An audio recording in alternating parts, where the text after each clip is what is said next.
예, 평창 동계올림픽 개막을 하루 앞둔 오늘 한반도 하루 종일 긴박한 움직임을 보이고 있습니다. 평양에서는 건군절 열병식이 진행된 것으로 알려졌습니다.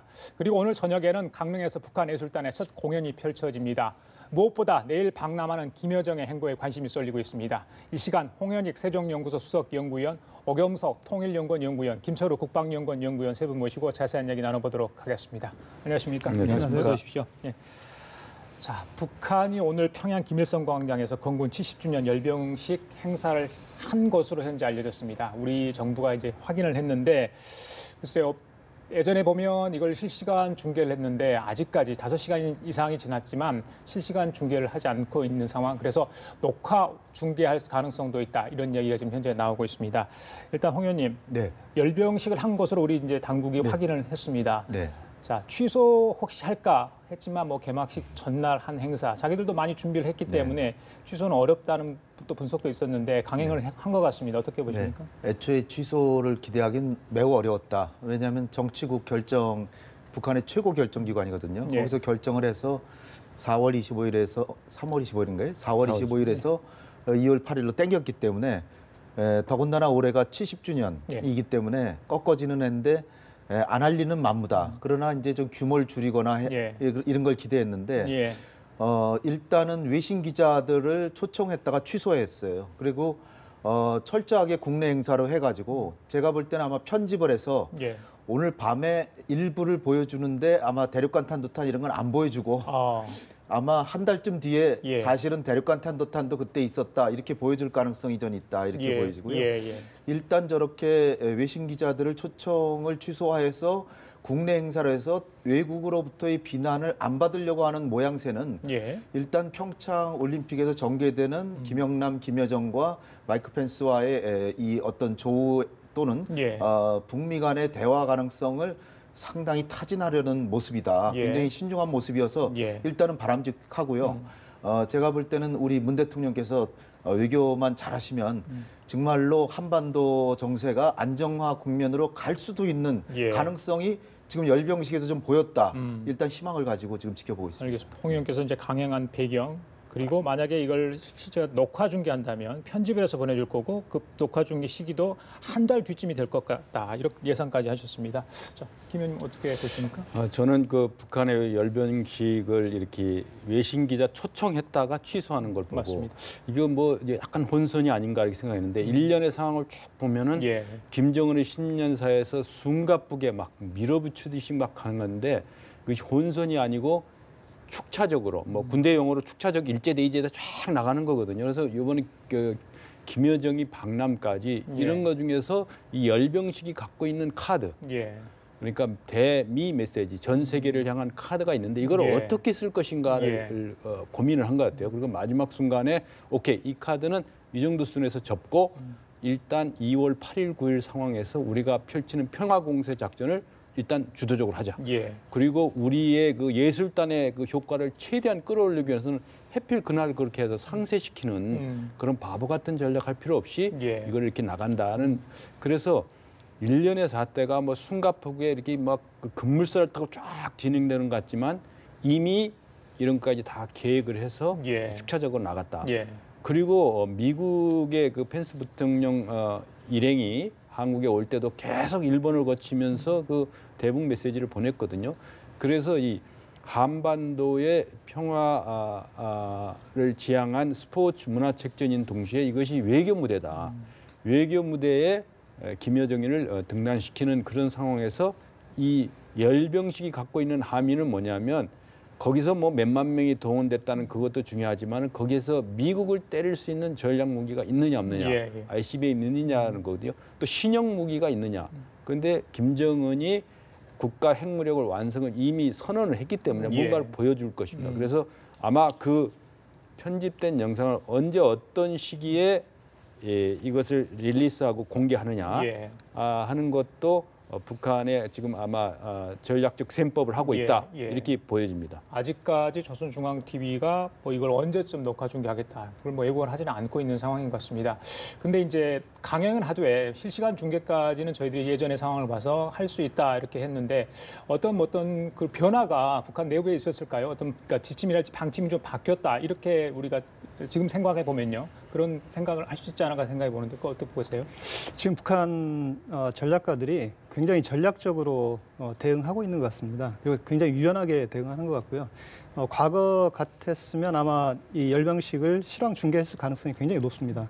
그런데 이 열병식 실황 중계를 갑자기 취소를 했는데 그건 열병식을 실황 중계했을 때 북한이 과연 열병식 실황 중계를 통해서 얻을 수 있는 게 무엇인가에 대해서 치밀하게 계산을 한 것 같습니다. 그래서 종합적으로는 이걸 실황 중계를 하면 오히려 국제사회의 제재가 더 강화되고 미국의 어떤 대북 압박에 빌미를 제공할 가능성이 대단히 높다고 판단을 한 것 같고요. 그래서 이 실황 중계를 취소한 것으로 이렇게 판단이 되고 북한이 평창 동계올림픽에 참여하는 이유도 사실은 대북 제재와 압박을 그 국면을 전환하기 위한 목적이 가장 크기 때문에 그 목적을 달성하려면 당연히 논리적으로 열병식 실황 중계는 안 하는 것이 전략적으로 맞다고 이렇게 본 것 같습니다. 그래서 상당히 그 유연하게 그 실황 중계 여부를 변경한 것으로 판단이 됩니다. 알겠습니다. 홍 의원님, 오히려 중계를 안 하니까요. 저희들이 좀 답답해요. ICBM 나왔다면 어떤 게 나왔을까? SLBM 정말 등장했을까? 그러는데 어떻게 보십니까? 지금 볼 수는 없지만은 오늘 나왔다고 보세요? 올림픽이 뭐 끝날 때쯤 나올 것 같고요. 오늘 저녁에 방송은 할 수 있습니다. 근데 거기서 대륙간 탄도탄 같은 거는 편집을 해서 안 보여줬다가 한 달 뒤쯤 보여줄 수도 동원은 있죠. 했지만. 그러니까 제가 총체적으로 보면 북한이 자기네가 가진 카드가 많지 않기 때문에 열병식을 언젠가는 땡길 거라고 3년 전부터 벌써 그런 움직임은 있었지만 굳이 올해 땡겨가지고 카드를 만들어가지고 이게 굉장히 국제사회에 위협을 줄 수 있는데 안 줬다라고 해서 오히려 호의 카드로 협상 카드로 오히려 협상 유인 카드로 쓰는 게 아닌가. 지금까지는 그런 모습이기 때문에 더군다나 김여정일 보내고 그다음에 김영남도 보내서 뭔가 남북 간의 관계는 일단은 크게 진전될 가능성이 일단 있고 이제 남은 건 북미 관계예요. 그래서 여기서 지금 오늘 내일 또 모레까지 북미 간에 어떤 접촉이 있을지 또 틸러슨이 한 얘기나 이런 거 다 종합해 보면 미국도 지금 접촉을 완전히 안 하겠다 이건 아닌 것 같아요. 이게 미국의 부통령이 자기가 개인적인 정치적인 자기의 그 아이덴티티 그러니까 자기가 보수적인 이미지를 갖고 있기 때문에 지금 굉장히 강력한 메시지를 여러 개 터뜨렸지만 실제로 마지막에 한 얘기는 글쎄 뭐 지켜봅시다 였어요. 그러니까 더군다나 틸러슨 국무장관이 오늘 한 얘기가 평양의 열병식 뭐 난 늘상 봐왔던 거다. 그리고 한국이 북한 선수들에게 대우한 소위 과대한 응대라고 하는데 그거 뭐 다른 나라에 대우하는 거나 똑같다고 거꾸로 미국의 국무장관이 미국의 외교장관이 한국의 행위가 전혀 어긋나는 게 아니다. 이렇게 해주고 있는 상황이기 때문에 적어도 틸러슨의 얘기를 들어보면 북미 간에 뭔가 접촉도 있을 수 있는 가능성이 있다. 이렇게 보여집니다. 알겠습니다. 자, 지금 화면 보시는 건요. 이전에 했던 북한의 열병식 그림입니다. 아마 작년 4월 태양식 기념 열병식이 아닌가 싶은데 저희 김 의원님 만약에 저는 이런 생각을 해봤어요. 오늘 열병식이 했다면 아직 영상을 저희들이 확인할 수 없으니까요. 김정은 위원장이 직접 나서서 사열을 했거나 혹은 연설을 했거나 아니면 고위급 대표단은 이제 내일 내려오는데 그 인사들이 아마 저 위에 서서 그 행렬을 지켜봤을 가능성 그 부분은 어떻게 보세요? 그렇습니다. 물론 외신 기자는 초청을 안 했지만 이미 그 세계적 통신사 지국이 다 있습니다. 미국의 AP, 뭐 프랑스 AFP, 뭐 로이터 통신까지 다 있고 그다음에 뭐 북러 관계청에서 중국과 러시아 통신사가 있기 때문에 다 이미 정보 당국에서는 다 알고 있는 거죠. 그렇기 때문에 이러한 그 북한의 그 외신 기자를 통해서 실시간으로 전개. 과거에 핵이나 미사일 도발할 때하고는 너무 차이가 나는 겁니다. 그래서 이런 거를 봤을 때 김정은이 여기 지금 대남 방문단 일행으로 참가한 김영남을 비롯한 모든 사람들이 현장에 있었다고 봅니다. 현장에 있었고 그런 메시지를 그런 영향력을 가지고 아마 그러니까 이 겉으로 드러난 보도된 공개된 자료뿐만 아니고 물밑에서 움직여지는 어마어마하게 80%의 그런 어떤 빙산의 그런 걸 봤을 때 치열한 외교전인 동시에 치열한 정보 분석전이다. 이런 측면에서 봤을 때 김여정이가 현장에 과연 있었느냐 과거처럼 현장에 주의를 하면서 있고 그 행사를 마치고 와서 우리 대한민국이나 또 대한민국 그 정치나 각계 수뇌부하고 어떤 하는 거니까 김여정이를 공식적으로 외교의 무대에 보내는 측면도 있어요. 그런데 그 직전에 이러한 북한이 사실상의 핵 보유국 행세를 하는 거에 그 코드를 담아서 움직이는 이런 전략적 측면이 있다. 그래서 아마 정보 당국에서는 발표는 안 했지만은 실제 많은 그 초청된 외신 기자 외에 현지에 상주하고 있는 상주 요원들이 있다라는 것을 봤을 때 충분히 분석이 됐으리라고 판단합니다. 열병식 얘기가 나왔으니까요. 이 트럼프 대통령이 미국에서 대규모 열병식을 좀 개최를 해보자 이렇게 이제 국방부에 제안을 해서 국방부가 이제 그 시기와 장소를 아마 이제 검토 중에 있는 것 같습니다. 그런데 이 대목에서 열병식을 왜 하느냐? 그러니까 트럼프 대통령이 그동안 해왔던 어떤 강경 발언도 있다 하지만 미국의 힘과시도 있다 하지만 이게 다분히 북한을 또 겨냥한 건 아닌가? 저희들 또 그렇게 해석할 수밖에 없거든요. 우리 의원님 어떻게 보십니까? 미국이 뭐 트럼프 대통령이 이제 열병식을 했으면 좋겠다 해서 이제 국방부에서 검토를 하고 있는 것으로 지금 알려져 있는데요. 이게 북한을 겨냥한 것이다 이렇게 보기는 어려울 것 같습니다. 왜냐하면 그 트럼프 대통령이 그 힘을 중심으로 한 어떤 외교 정책 그리고 미국 우선주의 이런 걸 추진하고 있는데 이 트럼프 대통령의 어떤 개인적 성향으로 볼 수 있을 것 같습니다. 작년에 프랑스 방문했다가 그 프랑스 열병식을 보고 그러한 열병식을 미국에서도 했으면 좋겠다 이런 어떤 정책적 아이디어를 이제 제시한 것으로 판단이 되고요.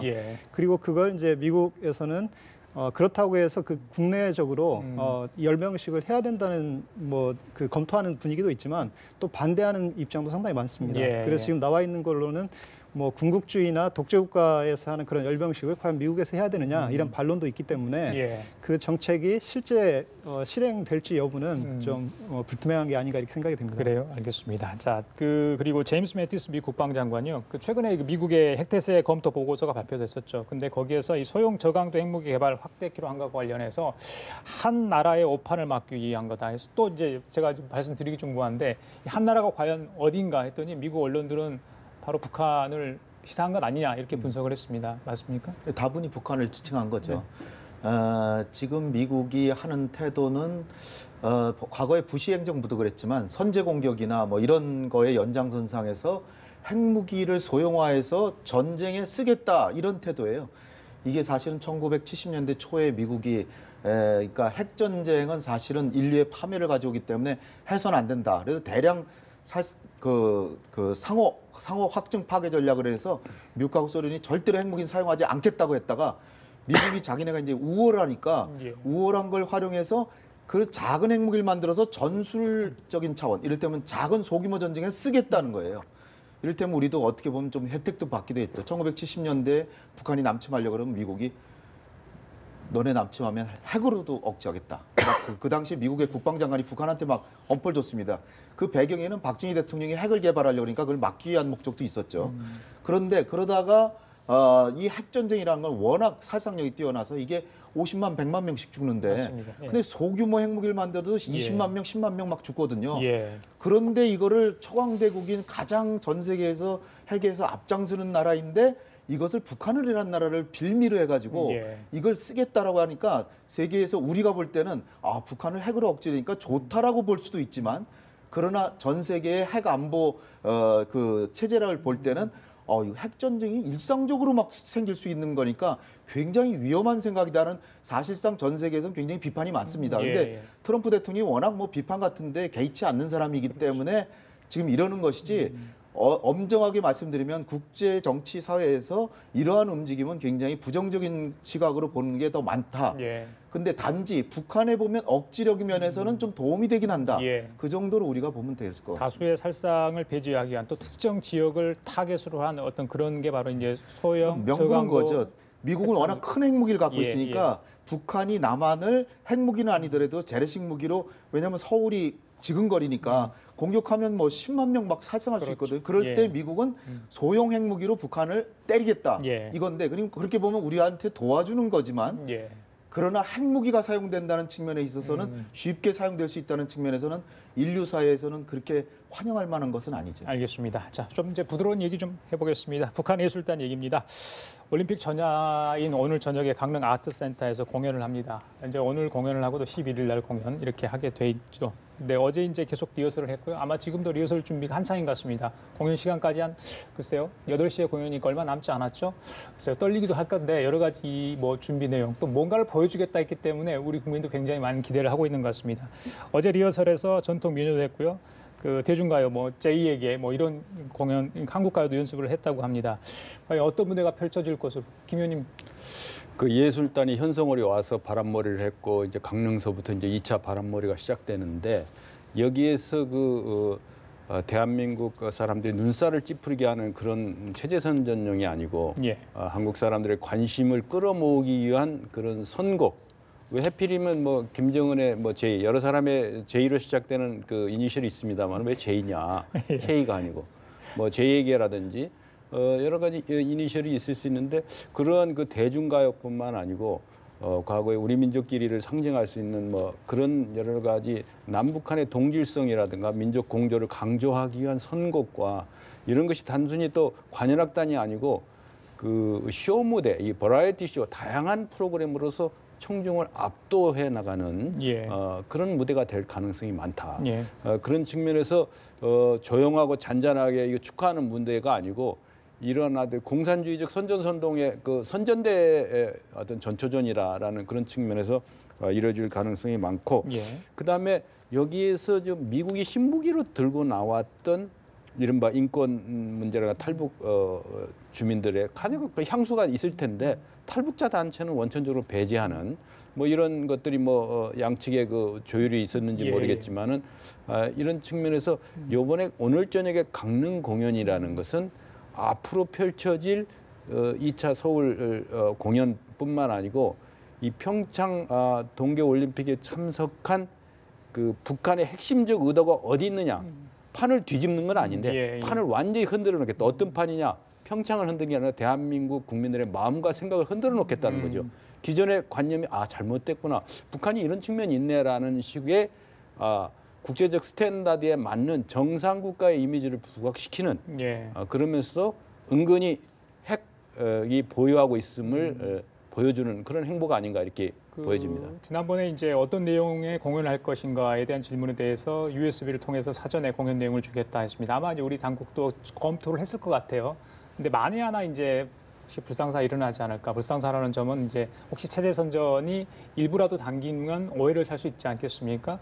의원님 생각이 어떠세요? 정말 편안하게 볼 수 있어야 되지 않겠습니까? 공연 자체를? 이제 북한이 아마 그 체제 선전 내용을 담고 있지는 않을 가능성이 저는 높다고 봅니다. 그래서 이 방남해서 지금 예술단의 활동의 목적이 예. 북한의 이미지를 개선하는 거기 때문에 예. 그 역효과나 부정적 어떤 효과가 발생할 수 있는 그런 내용이 담기는 건 북한 스스로가 주의했을 것으로 판단이 됩니다. 예, 그래요. 그 응원단 얘기 좀 하겠습니다.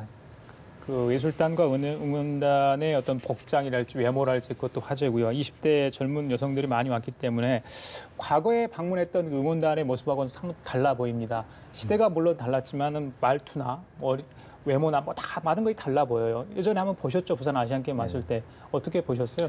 일단은 요번에 달라진 점은 유람선 타고 왔는데 2002년에도 유람선 타고 왔죠.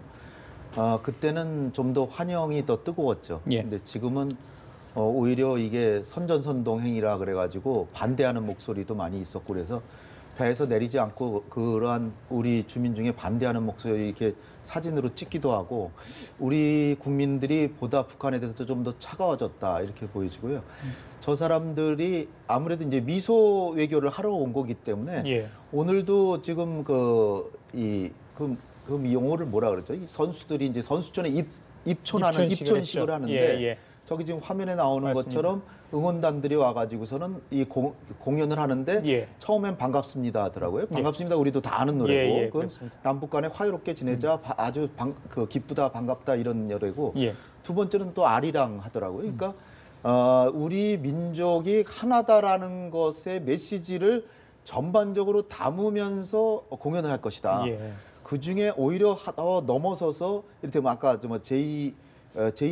문재인 대통령도 제2예요.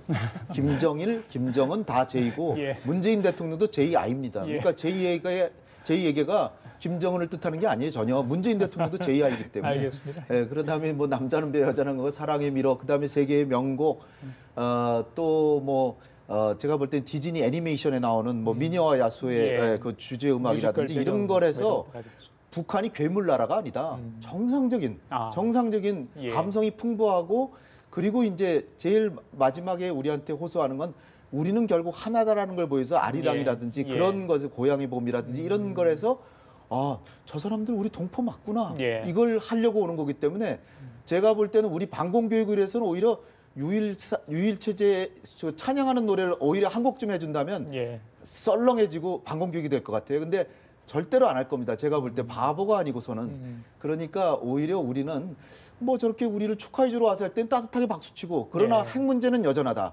그리고 안보적으로는 언제든지 전쟁도 할 수 있는 나라다라고 생각하면 되는 거예요. 그만큼 우리는 성숙한 국민이기 때문에 경제력이 40배 앞선 국민으로서 우리를 위해서 해주는데 고맙게 박수 쳐주고 축하해주러 왔는데 이상한 눈으로 볼 필요가 없다. 좀 그렇게 보는데 단지 그렇다고 해서 지금 뭐 제재 가지고도 말이 많은데 제재도 한 번 살짝 풀어줬다 다시 놔두면 아무것도 바뀐 게 없습니다. 예. 그렇기 때문에 뭐 요번에 뭐 하늘로 오고 뭐 바다로 오고 해가지고 다 제재가 뻥뻥 뚫렸다? 저는 전혀 그렇게 생각하지 않습니다. 오히려 민주주의 체제라는 건 약간 풀어줬다 또 탄력성 있게 또 딱딱하다 버리고 제재는 계속 하면 됩니다. 예. 그러니까 걱정하실 거는 없다. 이렇게 알겠습니다. 봅니다. 지금 화면 보시면요. 오늘 오전에 있었던 북한 선수단의 선수전 입천식 장면입니다. 글쎄 흥겨운 우리 가락이 나오자 이 자원봉사들과 함께 손을 맞잡고 덩실덩실 춤을 추는 모습까지 연출이 됐습니다. 자, 저런 모습이 한민족의 어떤 그런 모습, 동질감의 회복 뭐 이렇게 좀 해석할 수 있지 않을까 생각을 해봅니다. 오랜만에 좀 반가운 장면을 좀 보고 계시는 것 같은데 김 의원님, 그 20대 예술단과 응원단이 굉장히 신세대잖아요. 근데 남측에 왔을 때 어떤 충격도 받았을 수 있을 것 같아요. 남측 문화에 어느 정도 익숙해 있는지 모르겠습니다만은 그렇죠? 그렇습니다. 그 내면적으로는 충격을 받는지 모르는데 눈빛이나 행동 또 이 공산주의자들은 그 상징성을 아주 잘 활용하거든요. 뭐 콜라를 마시면서 데니스 로드만 왔을 때도 그 많은 음료수 중에 하필 콜라를 올려놓고 그럼 어떻게 조명되는 콜라를 마시면서 활기유쾌 상쾌 발랄한 모습을 보여주는 그 연출하는 그런 모습 같은 걸 봤을 때 이런 것이 다 준비된 행동이라도 보고 그럼에도 불구하고 여기 나와 있는 그 선발된 요원들은 이미 외국을 처음 왔다기보다 중국이라든가 과거에 그 어떤 여행이라든가 뭐 이렇게 유력자재들도 많고 그렇기 때문에 과거 우리가 생각했던 식으로 그 문물을 보면 새로운 정보를 보면 완전히 충격을 받아갖고 그런 게 아니고 오히려 기존 신념을 강화하는 속에 있다. 아무리 그래도 우리는 이런 게 있다라는 뭐 그런 측면이 있기 때문에 너무 이거 확대해서 할 필요는 없다. 그럼에도 불구하고 이 상당히 북한 사회가 특히 평양을 중심으로 해서 이런 외국 문물이나 이런 데 많이 노출이 되고 외신 기자라든가 뭐 이런 것도 많이 다녀갔고 했기 때문에 과거 우리가 생각했던 거하고는 좀 다르다. 그리고 이미 비공식적으로 한류가 많이 저변에 흩어져 있다는 것이 확인된 바 아닙니까? 그런 측면에서 봤을 때 이번에 우리가 이 북한에 왔던 500명의 메신저를 통해서 다시 북한사에 주입하는 정보 유입의 효과보다는 그들이 우리 대한민국한테 미치는 영향이 더 클 수가 있다. 그런 측면에서 아까 좋은 말씀 하셨습니다마는 그런 측면에도 불구하고 이 제재의 국면이라든가 우리가 원칙에 지키는 한 번 무너진 걸 다시 보수하는 게 상당히 어렵다라는 그 측면을 좀 부가해서 말씀드릴 수 있습니다. 알겠습니다. 자, 지금부터는 북한 고위급 대표단 얘기 좀 하겠습니다. 자, 어제 전격적으로 단원에 김여정이 온다 이런 이제 통일부 발표가 있었습니다. 근데 이제 오늘 오후에 과연 어떤 식으로 올 건가 또 이제 관심 아니었습니까? 누가 올 건지도 물론 관심이었지만 이 전용기를 이용해서 항로를 통해서 오게 된 것 같습니다. 이제 인천공항에 도착합니다. 내일 오후에. 글쎄요, 이 방식에 대해서는 제재 이야기가 많이 나왔었는데 항공기를 이용한 부분, 그 부분은 어떻게 좀 해석할 수 있을까요? 일단 이 평창 동계올림픽에 북한 대표단이 오기로 남북한이 합의를 한 순간 사실 여러 가지 제재 위반 논란은 불거질 수밖에 없는 사안들이 많이 있었습니다. 그리고 실제로 이번 북한 대표단이 오는 과정에서 여러 가지 제재 위반 논란이 있었고 그걸 또 유엔 안보리나 미국에게 양해를 구해서 우리가 그 원만하게 이제 처리한 과정이 있었는데요.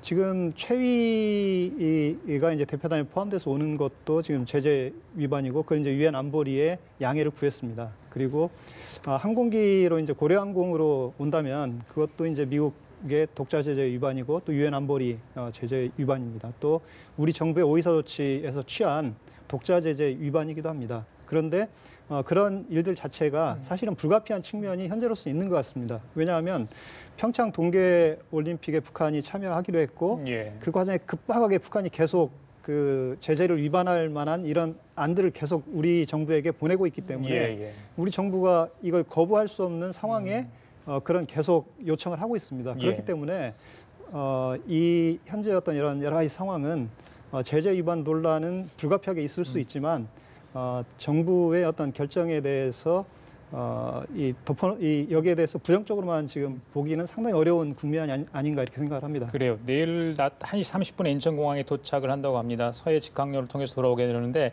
자, 홍 의원님, 2014년에 저희들 3인방이 아시안게임에 방문한 거 기억나시죠? 네. 그때 김정은의 전용기를 이용을 그렇죠. 했었거든요. 이번에는 김정은의 전용기인지는 확실하지 않습니다. 북한 고위 관리들도 아마 전용기는 몇 대 정도는 있을 것 같아요. 공동으로 이용하는. 김정은 전용기죠. 김정은 전용기는 다른 물론 사람들은 있고요. 아마 그럴까요? 것 같은데. 그런데 이게 뭐 고려항공이나 김정은이 내준 겁니다. 제가 볼 땐. 고려항공의 어떤 국적기를 이용하지 않는 경우인데 이게 소련제 항공기라면 이게 뭐 제재하고는 전혀 상관없는 거죠. 전용기는. 그러니까 지난번에 우리가 마식령 갈 때도 일부러 미국 항공기면은 그게 걸려요. 그렇죠. 그래서 유럽형 에어버스를 타고 왔습니다. 그런데 이번에도 우리가 좀 걱정했던 게 고려항공을 통해서 온다고 고집을 부리면 이게 쉽지 않을 뻔했어요. 왜냐하면은 고려항공은 이게 미국도 제재고 유엔에서도 제재고, 그리고 우리도 아마 이게 고려항공은 아마 우리 제재에도 걸릴 그런 아주 2중 3중 제재에 걸리는데 다행히 저는 이번에 아마 김정은 그 전용기를 타고 오리라고 전 추정을 했습니다. 2014년에 어떤 일이 있었냐면 이 3인방이 전용기를 타고 오니까 서울에서 이 어떤 전문가들이 이거 분명히 북한에서 쿠데타가 났다. 김정은이가 전용기를 내줄 리가 없다. 저 사람들이 북한에서 정권을 장악하고 그거 타고 와서 그런 얘기들이 있었습니다. 이게 우스운 얘기지만 저는 그렇게 보지 않았어요. 당시에도. 왜냐? 김정은이 자기 비행기인데 자기가 내주면 타고 오는 거죠. 김정은의 비행기 사랑 유명하잖아요. 그러니까요. 근데 이번에도 이게 사실상 국가 원수에 자기 여동생에 그런 사람들을 타라고 안 내주면 김정은이 지도자가 아니죠. 아무리 흉악한 독재자라고 할지라도. 그래서 저는 전용기를 타고 와서 유엔 안보리 제재 이런 것 사실은 다 비켜가는 거예요. 근데 여기서 지금 사실 검문 검색을 해야 될 의무가 있어요. 근데 사실상 형식상 국가 원수가 타고 왔는데 검문 검색을 한다? 그렇죠. 예, 좀 어색하죠. 그러니까 아마 우리가 이거는 넘어가리라고 보고 다행히 지금 최희나 이런 사람에 대해서는 유엔 안보리 그 제재위원회에서는 긍정적으로 검토가 되는 것 같고 내일 아침 새벽 5시에 안보리에서 이제 아무도 이의 제기를 안 하면은 이게 통과되는 건데 설사 누가 이의를 제기한다 그래도 그렇다고 해서 이거를 오진 못하게 한다는 건 좀 어불성설이다 저는 이렇게 보고요. 지금 한반도 정세가 만약에 지금 여기서 평화 쪽으로 가질 못하고 정면 대결 국면으로 다시 돌발 사태로 인해서 정면 북미 대립 국면으로 간다 그러면 이거는 그 다음에는 전쟁이냐 아니냐 뭐 이렇게까지도 갈 수가 있어요. 제가 공포를 조성하는 게 아니라 사실 한 달 전만 해도 생각을 해보세요. 김정은 신년사 이전에 평창올림픽이 과연 이게 성공적으로 개최나 되겠냐 이렇게 했었는데 지금은 성공은 보장되고 오히려 전 세계가 관심을 가지고 대한민국이 국제사회의 중심으로서 한반도 평화를 주도해 나가고 독일 대통령, 뭐 미국의 부통령, 김영남 다 와가지고 지금 우리가 한반도 문제를 주도하고 있잖아요. 이런 상황에서 그 자잘한 거 가지고 트집을 잡아가지고 여기서 다시 분란을 일으킨다는 거는 이거는 우리 민족의 큰 역사의 물줄기에서 자잘한 거 가지고 정말 1차 세계대전이 사라예보의 총성 한 방으로 터졌듯이 그거는 그렇게 옳은 태도는 아니다. 설사 그러니까 제가 말씀드린 거잖아요. 제재나 그런 건 잊지 말자. 그리고 안보에 있어서도 북한은 우리의 가상적이라는 걸 잊지 말자. 그러나 이 국면에서 자꾸 딴지 걸어가지고 이걸 못하게 하고 이렇게 한다는 거는 뭐 아주 무책임한 태도다 저는 그렇게 봅니다. 알겠습니다. 미국 국무부도 북한의 참가에 위한 한국 제재 면제 노력을 이해한다 이렇게 이제 좀 이야기를 한 것 같습니다. 자, 김여정의 방남 내일 이제 오게 됩니다. 김영남 상임위원장과 같이 오게 되는데 아무래도 김여정에 대해서 이제 스포트라이트도 받을 것 같습니다. 특히 백조일통으로 이제 6.25 이후에 처음으로 방남을 하게 되는데 국제 무대 데뷔 아니겠습니까? 사실 이제 김정은 오빠인 김정은 위원장은 사실은 북한 안에만 있었잖아요. 밖에 나가지를 지금 한 번도 못했습니다. 제가 알기로는. 그래서 동생을 통해서 이제 국제 무대에 어떤 외교 안보, 특히 외교적인 무대에 데뷔를 시키는 거 아닌가 싶고요. 김영남 위원장이 아마 그 과외교사 역할을 할 수도 있다 이런 생각을 해보는데 상징적 의미가 있다고 봐야 되겠죠. 그렇습니다. 혈육을 이렇게 남측에 보낸다. 어떻게 보십니까? 그래서 이방카가 일본에 왔을 때도 조명을 받았듯이 김여정이 이번에 그 대한민국 평창에 그 치열한 외교 무대 그 전선에 보내는 거 아니겠습니까? 그런 측면에서 봤을 때 이것은 중장기적인 포석이다. 그래서 앞으로 남북 관계가 진전이 되면은 이 모든 일정이라든가 뭐 행사를 주선하는 그 경험도 있고 앞으로 김여정을 내세워서 과거에 김경희가 했던 역할 이상의 것을 하는데 중요한 거는 평창이라는 국제적 스포츠 이벤트가 결국 외교 무대가 됐는데 여기에 대한 세계적 관심이 이 정도까지 뜨겁고 그럼에도 불구하고 원론적인 측면에서 트럼프 대통령이 성공을 기원한다는 그 유명한 그 트위터 그걸 통해서도 날리고 이런 상황이기 때문에 아마 김여정은 단순한 실세가 아니다. 예. 그리고 영원히 그 어떤 이른바 대리인에 가까울 정도로 그 가족 관계를 이렇게 돼 있는 상황이기 때문에 이 김여정의 그 방남 그리고 서울행과 평창의 이런 무드는 앞으로 이 평화 공세가 공세로 찔끔하는 공세가 아니고 이 드라이브를 아주 세게 걸고 계속 밀고 나갈 것이다. 그래가지고 어디로 가는지 정신을 잘 못 차리고 하는데 우리가 아까 중요한 말씀을 하셨는데 그 총론에서는 맞고 그나마 대나무 보시죠. 대나무는 쭉 뻗어나가는 것 같지만 중간중간에 마디가 있습니다. 분명하게 체크할 거는 체크하고 아 이거 뭐 미는 대로 계속 밀리는 게 아니고 단단한 대나무 같구나 라는 것을 보여주는 측면에서 김여정의 이게 평창행을 반기되 그것이 갖고 있는 그 상징성 그 함의 그래서 우리가 추구하는 것은 북한을 핵하고 같이 친하게 지낼 수는 없다는 거죠. 분명하게 비핵화를 나가야 되는데 그거에 대한 사소한 것으로 트집 잡는 게 아니고 분명하게 짚을 건 짚어가고 잘못된 행동은 절대 보상이 없다라는 것을 이 김여정의 이 메시지도 중요하지만 메신저가 누구냐가 중요하거든요. 누가 뉴스를 갖고 오느냐 중요하지만 누가 가져오느냐 그렇죠. 그런 측면에서 이번엔 절호의 기회가 왔다. 그래서 직함이 높은 김영남도 중요하지만 김여정이 어떠한 그 가슴 뜨끔한 체감을 하고 가느냐가 앞으로 북한의 셈법에 중요한 변수로 우리가 작용하는 그런 요소가 되지 않을까 이렇게 봅니다. 알겠습니다. 북한 고위급 대표단 9일부터 11일까지 2박 3일 동안 남한에 머물게 됩니다. 자, 오 의원님, 그 방금 말씀하신 부분도 있는데 고위급 대표단의 면면을 보면 굉장히 이제 김정은의 측근들 아니겠습니까? 거기에는 혈육이 들어 있는데 김여정을 보낸 거는 그 2박 3일간의 남한을 방문해서 많은 걸 보고 배우고 가게 되지 않겠습니까? 정말 직언을 할 수 있는, 정말 솔직하게 김정은에게 보고를 할 수 있는 그런 사람이 아닌가요? 다른 사람들은 이제 사실 부하하고 이 혈육을 통해서 남한 얘기를 듣는다. 굉장히 의미가 있을 것 같은데요. 김여정은 뭐 있는 그대로 자기 소감을 얘기할 수 있는 사람입니다. 당연히 다른 고위 간부들은 눈치를 볼 수밖에 없을 겁니다. 그래서 남한이 정말 잘 살더라. 남한이 여러모로 발전했더라. 이런 얘기를 할 수는 없을 겁니다. 그러나 김여정은 그런 자기가 보고 느끼고 배운 것을 다 전달할 수 있는 그런 사람이라고 볼 수 있습니다. 그런데 이제 북한이 김여정을 이 대표단에 포함시킨 게 상당히 지금 국내 전문가들은 이 김여정이 대표단에 포함되지 않을 것으로 많이 예상을 했습니다. 저도 그렇게 봤는데 물론 이제 저희 연구원에서는 그 내부 보고서에서 김여정과 최희가 대표단에 포함될 가능성이 높다. 만약에 그 포함된다면 이 평창 동계올림픽에 북한이 참여하는 효과를 극대화하려고 한다면 김여정이 포함될 가능성이 있다는 내용의 이제 보고서를 올린 바가 있는데, 근데 저희들이 보기에 아마 북한이 이번 평창 동계올림픽에서 평화 이미지 또는 국면 전환을 극대화하기 위해서 김여정을 대표단에 포함시키는 것이 굉장히 중요하다고 지금 북한 쪽에서 보고 있는 것 같습니다. 특히 펜스 부통령이 북한의 선전 전술에 대해서 막겠다. 그리고 북한의 현실, 인권 현실을 알리는 그런 어떤 외교를 하겠다 지금 얘기를 했습니다. 예. 그걸 막기 위해서라도 김여정을 보냄으로써 모든 이 평창의 이슈를 그리고 관심을 지금 빨아들이는 그런 효과를 노리고 있는 게 아닌가 이렇게 생각이 듭니다. 알겠습니다. 지금 김여정을 보면 고모인 김경희보다 더 빠르게 어떻게 보면 출세 가도를 달리고 있다, 승승장구하고 있다 이런 분석이 나옵니다. 실제 이력을 봐도 그런 것 같습니다. 지금 이제 뭐 1987년생이니 뭐 88년생이니 여러 개 나이가 좀 헷갈리는 그런 상황인데 일단은 저런 모습은 어떻게 봐야 됩니까? 이제 김정은이 굉장히 키워주고 있다 이런 느낌은 받습니다. 그렇죠. 왜 저렇게 빨리 승진시키냐. 잘 살펴보면 김정은이 지금 자기 자식이 아마 3살, 4살, 뭐 5살 이내입니다.